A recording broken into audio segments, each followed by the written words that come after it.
L'évangile de Matthieu, chapitre 7, versets 24 à 27, il est question de deux maisons. La première, c'est celle qui est bâtie sur le roc, la parole de Dieu. Et la seconde, c'est celle qui est bâtie sur le sable, qui représente notre volonté, les choses instables et vacillantes.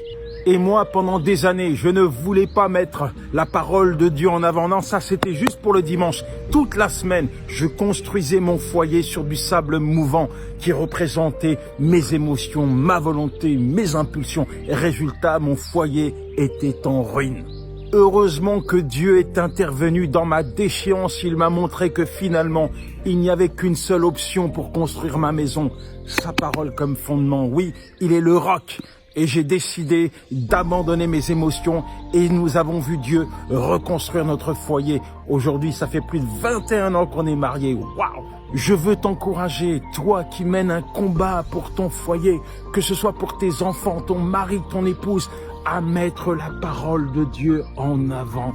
Si tu décides de serrer cette parole sur ton cœur, de la proclamer, la confesser chaque jour, oui, de continuer à prier inlassablement pour ton foyer, je t'assure que tu prends les bonnes décisions et tu laisses Dieu venir construire ton foyer.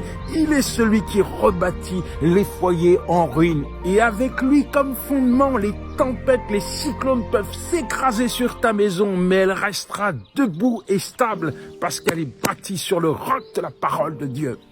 Ciao.